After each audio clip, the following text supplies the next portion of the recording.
Your mindset is a key part of success as a business leader. So today I want to introduce you to the champion's mindset and how having the right mindset can literally transform your business, your motivation, and the way you go about getting results.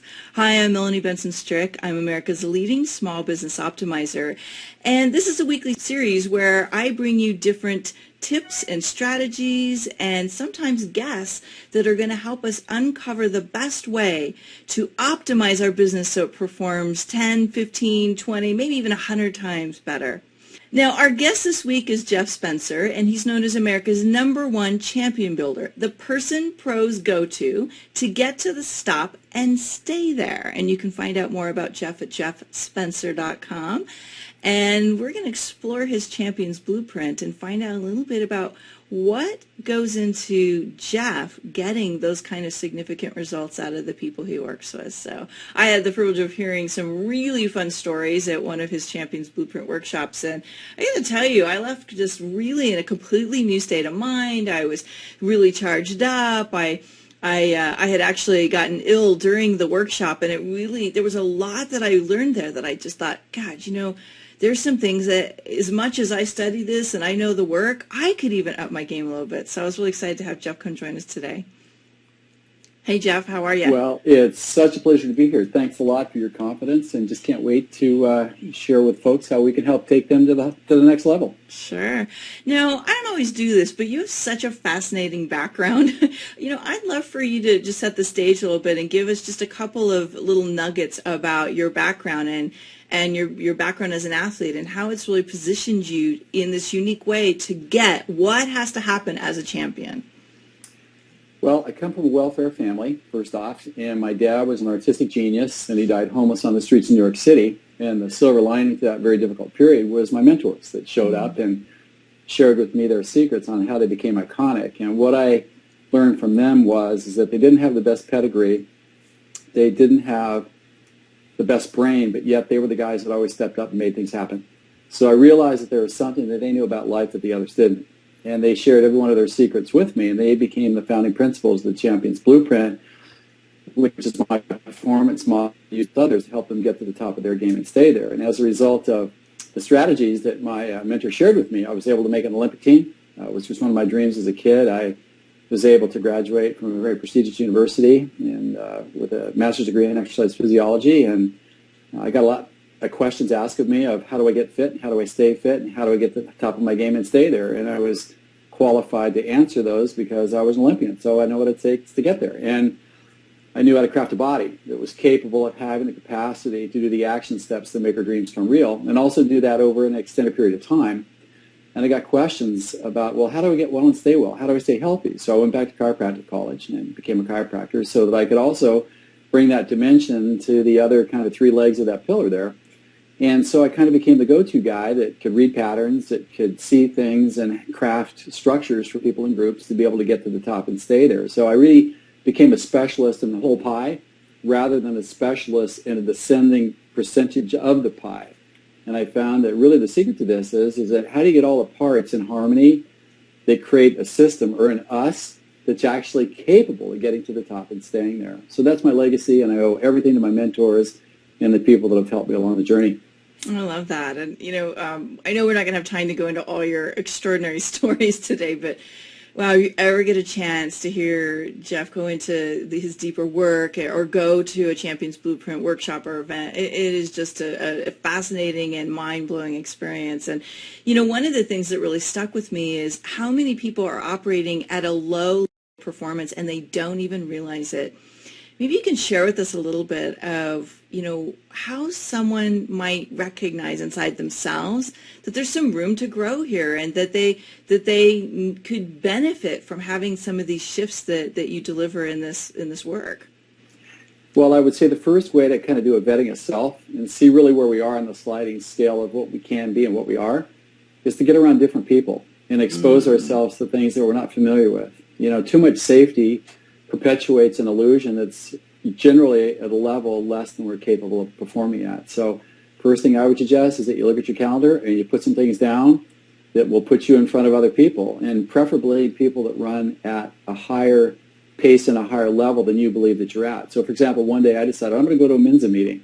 You know, I don't know what my IQ is, but I know Mensa people are smart. So I asked a friend of mine that was in the Mensa club, could I actually go to a meeting with you? Because I'd never been there. So I went there, and there were guys doing physics questions. They were playing 17 games of chess with themselves Wow. and things like that. And lo and behold, I got a chance to look at a capacity that I had that I wasn't aware of that enabled me, first of all, to have the awareness of where I was and what I could be.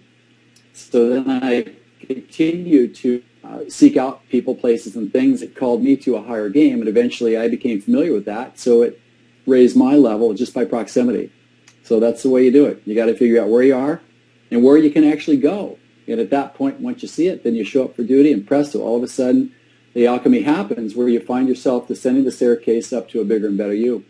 So I love that you're saying that one of the ways we can recognize we have more that we can pull out of ourselves is by surrounding ourselves with people who are higher achievers. I'm wondering, how much does our goals play into this gap as well? And, you know, a lot of people set these huge goals and then they kind of peter out, or, you know, they maybe under-deliver, or it takes them forever to get to these goals. What's your thoughts around that? I think it's just a fabulous question. And let me sort of explain it, because, you know, if we kind of look at the current achievement model, the idea is, okay, let's have the biggest dreams possible, because the bigger you dream, the farther you can go. And it's like, well, that's not really true in a certain sense. And the other idea is that if I have these plans that I'm very detailed, and the more detailed are the plans, the more I'm going to be able to close the gap between the goals and what my ambitions are and where I am. And I know that that's not true either, because there's a lot of people that got a lot of talent, they got big dreams, they'll do anything, and they end up not going anywhere. And I see the locker rooms and boardrooms around the world that are really littered with the carcasses of people that have got will and talent. And so I recognized this early on from my mentors, is that what they were really good at, they were good at goal setting, but so was everybody else. I mean, goals are easy. You know, that's easy. You just decide what you want to do. But the hard part is that how do you manage the path, that the daily action steps that are supposed to close the gap, how do you make them stick? So what I realized is that the secret to this was you have to manage the path that the daily activities are done on to be able to achieve your goal. So the gap isn't what we think it is. It's not a void. It's its own space. So my program, the Champions Blueprint, is all about how do we cultivate and manage the path that we're on, so that the activities that are designed, when completed, advances toward our goals, can actually gain traction and move us forward to goal completion. So I think first, that's really critical to understand that there's two different paths here. One is the daily operations, and then the other one is managing the path. And it's more likely that life is going to take us out of the game than the daily details of our ambitions to get to our goals. So both of those paths have to be managed concurrently, and kind of the Champions Blueprint is all about, well, let's sort of manage the paths where everything that you're doing can actually stick and get traction to be able to take you forward towards your goals. All right, so managing the path and recognizing it is about, you know, being clear what has to be in the day-to-day operations. So let's say somebody is in this void and they've been there for a little while. Let's pull out a couple of nuggets from the Champions Blueprint and give them a couple of Jeff wisdom points that can get them into that, you know, trajectory. And let me just set the stage for a second and say, when we got on this call, you said something to me that really stuck with me about how you decided this summer to turn up the fire to really accelerate some results. And that's what I see here, is like, this is about how do you turn up the fire in a way that doesn't paralyze you or put you in fear, but really is enough of a fire to get the engine going again and to get you excited. Well, two things I'd like to say to that. First off, is that let's talk about fear for a second. Yeah. It's like a lot of people think that, you know, I have to master my fear before I can move forward. And that's not really not true. It's really not. I kind of really feel the fear and do it anyway, responsibly but not recklessly. And, you know, people that don't have fear in their life, the reality of this is that they haven't mastered it. The reality of it is that they're living life too much in the safe zone. Seriously. Yes. Oh my God, that is so great. All prolific performers, they kind of schedule on their calendar things that kind of scare them a little bit, that are just kind of outside their perceived reach. so that they can kind of test themselves against really where they are. Because, see, the background anxiety that every one of us has, it's because we never test ourselves, so we don't know where we are. But we misconstrue that as a fear of something big. It's not. It's a fear because we're lost. We don't know our edges. So if you find yourself in a situation where you're pursuing something that's been vetted, is just slightly outside your reach and not reckless, you feel the fear of that, well, that's actually a good thing because it's calling you to a higher game. One of my clients who won her second gold medal in the two-woman bobsled in the recent Olympics here said to me, she said, Jeff, if I don't feel like something's missing. And it's like she gets it. Fear is a sign of readiness to be able to engage something that's within our reach. So first off, we need to kind of schedule regular fear into our lives so that we get challenged to see who we really are. Because if we live in our perception of the self, we always discount ourselves. That's a universal kind of human blueprint, human nature way of kind of looking at ourselves. So that's not true. The other thing is that if you're stuck, something isn't right. And don't try to figure it out yourself. That's where you always want to get with what I call the corner man. And you want to have the corner man kind of vet where you are. Is your ambition correct for your skill set? If it is, are the steps appropriate or are they too large? Is your timing right or is your timing wrong?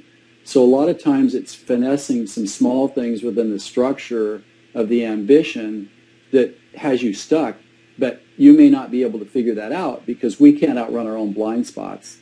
And that's why, to me, the most valuable person that you can have in your personal team is really what I call the corner man. And the corner man is someone that usually is older, maybe 60 years old and older, because they finally learned something about life, that they understand life's patterns, and they can see things in a very subtle way that makes connections that should be there that aren't, or breaks connections that should be there that are. It's slightly different than a coach. A coach is someone like boots on the ground with a whistle that's kind of looking at the daily activities and do this many push-ups and do that. Those are really structural details. But really, the finesse of this is to really ask the broader question, is the pacing too fast? Do we have the right ambition, but we just need this other skill? Are the size steps too small or too big? So there is kind of an art to this where you have to actually write your own poetry about what it is that you're doing rather than just applying another structure hoping something's going to happen. So those are the two things I think that are essential if you find yourself stuck. You do those things, and it's instant momentum, instant enthusiasm, instant hope for a better future. So you said something that I love about the wisdom of a mentor that is doing something different than, like you said, just being on the ground and saying, do this, do that. To me, that's directional. And actually, a lot of times I see that as mentoring, like how to replicate the results I got. What you just described is something that I like to consider the optimizing process. You're doing a lot of the right things, but if you make this fine-tuned shift right here, you are going to find power that you can't get by just going through the motions. And that is a powerful evolution for a lot of people to experience. Well, let me share a story here that will drive this home, I think, explicitly. So I got a call from the Olympic Village at the London Olympics from someone I knew that was working with an athlete who was currently leading the World Championship, and he was starting to melt down. And it was 2.5 weeks to go before the Olympic final. So he asked if I could come in, and because that's my kind of specialty in a certain sense, where when everything's on the line, you want me in your corner. Seriously, you want me in your corner when you got everything on the line. So I was celebrating my 40th anniversary as an Olympian myself, so I kind of have a sweet spot towards this. So I talked to the athlete, and he gave me the purge, and I said, well, this is pretty simple. Actually, it's just that you disconnected your mind from your body. If you had to jump tonight, you win. But the problem is that you're a little bit too early here because you're too good too soon. You've got to detune a little bit because you need to be where you are today, 2.5 weeks, when you're in the Olympic final. So what I'm going to suggest that we do, and here's the problem, is that everybody that you're around, you got the best coaches, you got the best chiropractor, you got the best equipment, you got the best of everything. And what's happening is that everybody around you thinks that you got to have the perfect jump to win the gold medal. And so what's happening, everyone on the team, including you guys are chasing the one detail you think that you need to be able to win the gold medal. And it's driving you crazy because there's always going to be one more detail. It's the phantom detail that isn't there that you're going to be thinking about, and it's going to talk you out of winning. Seriously. So what you need to do, and I'm going to tell you exactly what you need to do right now, is don't chase perfection in the detail, because you're ready to win right now. The evidence is that you're currently leading the world championship. So, Greg, there's two things you do and you win. You don't change your warm-up. You already know what to do. It's your body's signal that it's safe to come out and play. Number two, the first 4 steps to the run-up determine where your foot hits the board that gives you the lift that you need to win the gold medal. You do those 2 things and you win. Don't worry about the detail. You already got everything. The secret in the detail is you pull back, you rest up, you build your psychic, spiritual, your mental, and your physical reserve. That's how gold medals are won. Just as you said, I said it's the 1% to 2%, the critical action steps that have to go right. Don't worry about all the details that could go wrong. Trust in your preparation. I said, and you win. And the guy won a gold medal. And nobody would ever believe that this guy was having a meltdown 2.5 weeks before the Olympic final. But because he was become overwhelmed with the burden of believing that perfection was necessary and having to find all the details that could potentially go wrong and have a solution that would have absolutely destroyed him. And as a matter of fact, I told him, Greg, if you want to lose and you want to see your name on the headlines that Rutherford fails to step up and deliver on the gold medal promise, then just keep doing what you're doing. Keep chasing perfection, and it's a sheer recipe for disaster. So all I did was echo what you just said there, but it's really about percent that has to go right every moment, because that's where you get the blowback and the feedback as to the accuracy or preparation, because most of the stuff that we prepare for never happens anyhow, 90% of it at least. So, the idea and what the champions do is that they develop enough competency to know that they can engage the next step. Then they engage without hesitation. They look for the blowback, and the blowback tells them what the next step is.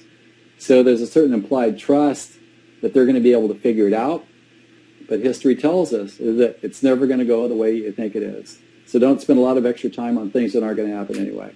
That's the champion's secret. I love it. I love it. I love that idea that you can really get that this is not going to go the way you think it is, and it's about developing that in the moment confidence to just deal with whatever it is. And I think that's where a mentor comes in. Obviously, it can help you in those moments. But like if you're an athlete and you're in the middle of the game, you're not going to be able to sit down and call your your coach and say, "What do I do next?" Yeah. Well, okay, good point. So, Jeff, here's what I know. You obviously have a lot of passion and a huge amount of expertise in this area. And you've been working to get Champions Blueprint out to professionals all over the world. There's a lot of ups and downs in building a business around our passion. And what would you say has been one of your biggest challenges that you've faced getting this work out in the world? Well, I think just a couple of steps here that I think are really relevant is that when you're jumping into that you don't own, that's not your domain, you've got to have the right people giving you the right advice. And there's a lot of experts out there that are experts at having studied other people, but they've never done it. Mm-hmm. So I think a prerequisite is to make sure that the people that you're surrounded with have actually done it, and they're able to provide the guidelines that are distinct and unique to your personal circumstances first and foremost.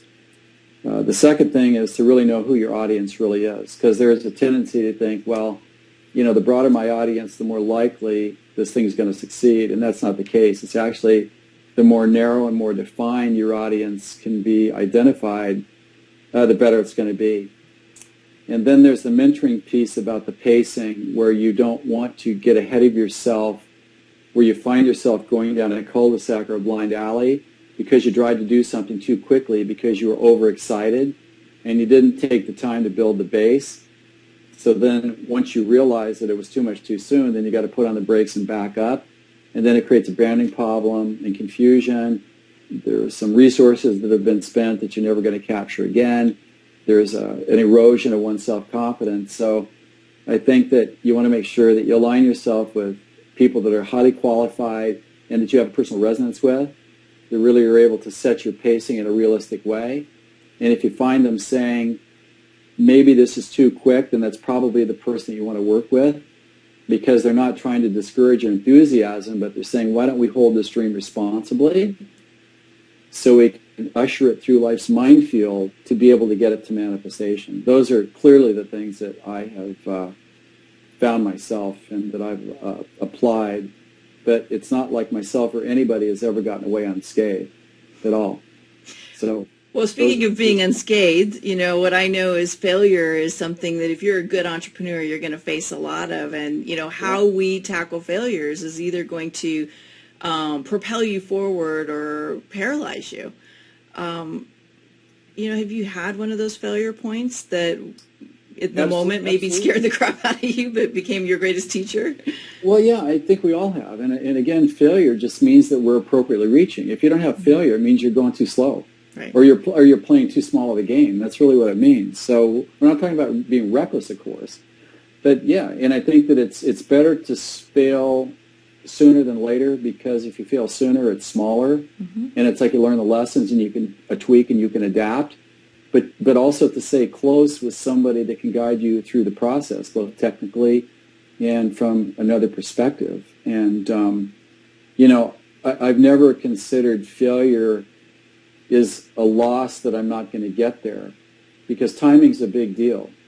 And it's like I've always looked at it as an opportunity to create a bigger, better something that I couldn't have conceived previously that will ultimately serve me much better than had the original plan worked.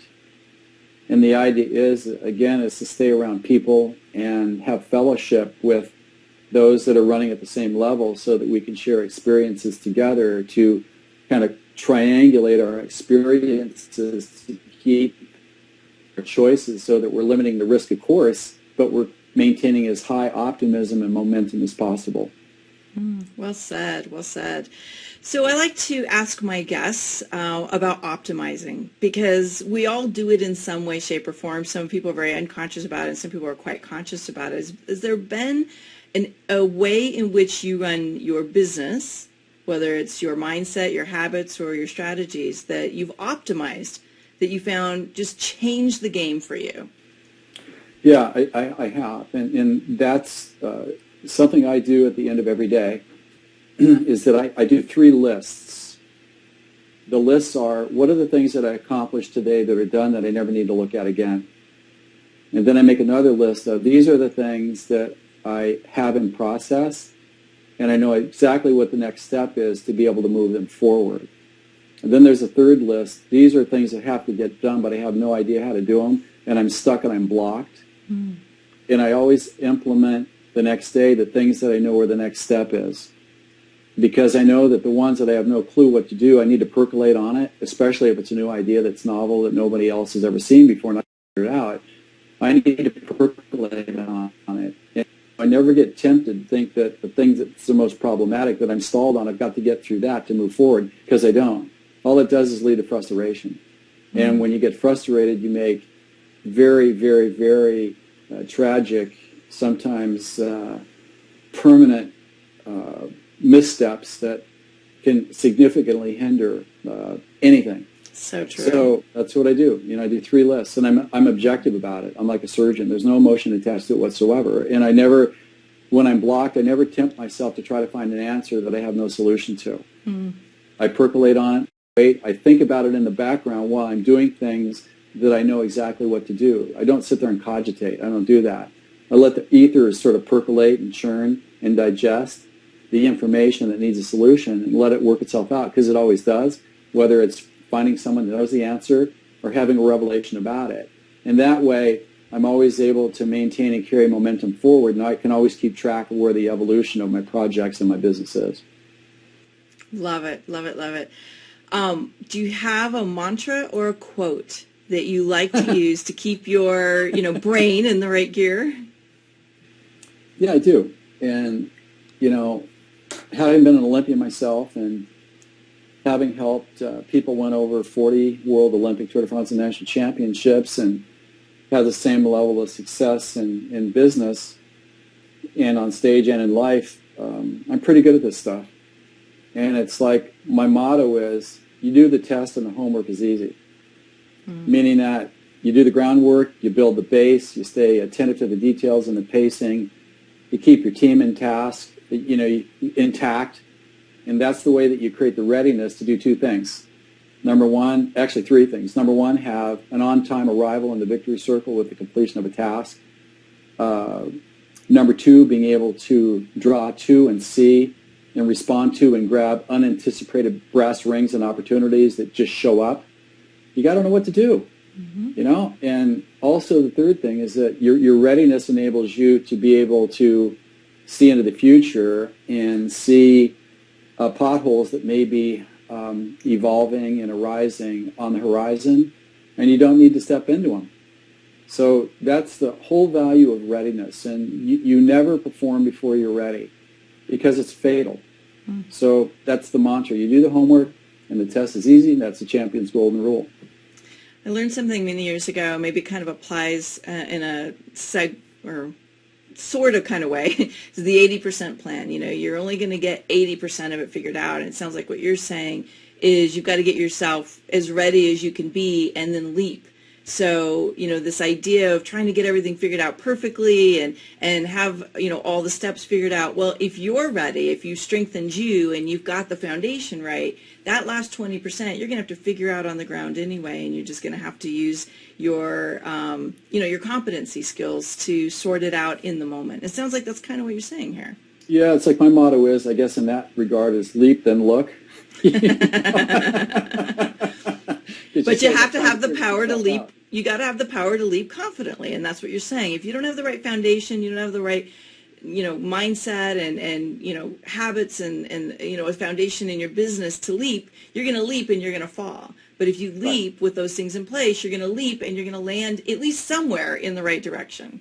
Well, you know, the thing is, like in the Champion's Blueprint, you know, we can actually read the future. I mean, I can tell you where you're headed right now based on where you are, what you think, how you talk, et cetera. I can tell you exactly what it is. So, you know, again, the future is not elusive. If we can sort of locate where you are and we can look at that through the eyes of what history tells us, you know, history tells us a lot.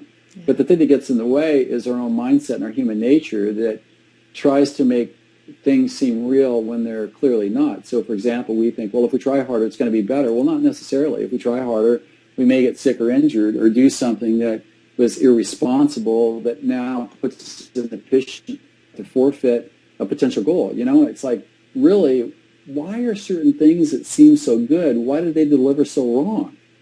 I mean, really. So, you know, there is a champion's way of doing things, and then there's an amateur's ways of doing things. And it's like, we got to get real about what it really is. And history, to me, is an amazing teacher, but it's contrarian to the way that our impulses and our emotions and our thoughts sometimes drive us. And as long as we're making decisions out of our human impulsive behavior, don't plan on going very far. But if we pause and we look and we learn lessons from the champions and what they tell us, this is champions in business, it's champions on stage, it's champions of life, and it's champions in sport. It's non-denominational. We can learn a lot. It's just that it's contrarian, and it's kind of spooky. But even our own testimony to the reality of taking your time, being more prepared, you know, leap before you look, life never happens the way you think that it's going to. You know, all of these things we know, but it's kind of hard and scary to embrace them. And that's why we need fellowship with people that on the path, they've created the path, they understand the path, they can help us see where we are on the path to be able to guide us into a more vibrant and vital and bigger future. I love it. I love it. So we've mentioned Champion's Blueprint a couple times. Maybe you can give us a couple of the highlights and where people could find out more about it. Absolutely. Well, the Champion's Blueprint, you know, my dad died homeless on the streets of New York City. I found out 30 years later, after the last time I saw him when I was 13, and it was a tragic loss for me personally, but also for humanity because of his obvious talent. So, you know, his will and talent didn't save him. He had plenty of that, and that wasn't enough. It never is, and it never will be for anybody. And the one thing that my dad was missing is that he didn't have a blueprint. He did not have a blueprint that told him how to manage his life within the context of a genius so his genius could flourish and become his life's platform. And so the Champion's Blueprint is actually the model that I use with my clients to help get them to the top, but then do something very special. Once you get to the top, you want to stay there. You want to have sustainability at the top so you can create the legacy and abundance that you're capable of leaving. And the 8 steps of the Champion's Blueprint, I can tell you exactly what's going to happen to someone. I can tell you exactly where and why they failed and succeeded if I know a little bit about them. How that applies to us is if I can take like Melanie or myself or anybody, and I can say, you're right here in step 6 on the Champion's Blueprint, and that means that we need to look for this because this is coming, then we're prepared to seize the opportunities that history tells we're prepared to be able to avoid the potholes that inevitably accompany wherever we are in the evolution of our business. And that's the strength of it, because there are 4 or 5 days a year that are going to make or break our year. And most people are not ready for those days because they show up unannounced. Right. But the Champions Blueprint is all about, let's take a look at where you are, and let's take a look at what has to happen to move to your bigger future. Let's understand what the opportunities are and the potholes. And I can say one thing about the Champions Blueprint is that it's the one thing in my life that has never failed. And I can also say this about my clients, is that they sleep at night because they know the future. And that's the program. And if anybody would like to learn more about it, please go to my website, www.jeffspencer.com. Cool. Well, I have to say I experienced it firsthand, and I know that you said you've even added some extraordinary enhancements since I got to go through it. And it was really mind-blowing for me. And again, I'm a student of this stuff, and I love this work, and I thought I knew a lot about it, and it just blew my mind and gave me so many more new tools. And I'm really grateful that you came on today to share some of the insights on your own journey and what Champions Blueprint can mean to someone else.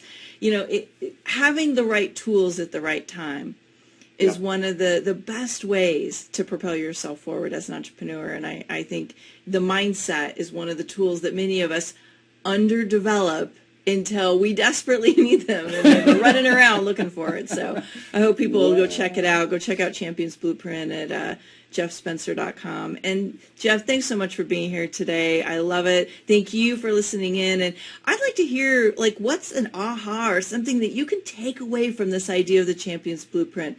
Share it in the blog below if you're here on MelanieBensonStrick.com on my show site. And if you're listening in on iTunes, MelanieBensonStrick.com/podcast. You can leave a rating here in the comments as well. We love hearing from you to know what popped and what can you put into action. Because, hey, it's all in your head until you take the idea and you put it into action. All right, everybody, see you next week. Bye, Jeff. Bye, everyone. All right. Thank you, everybody. Be well.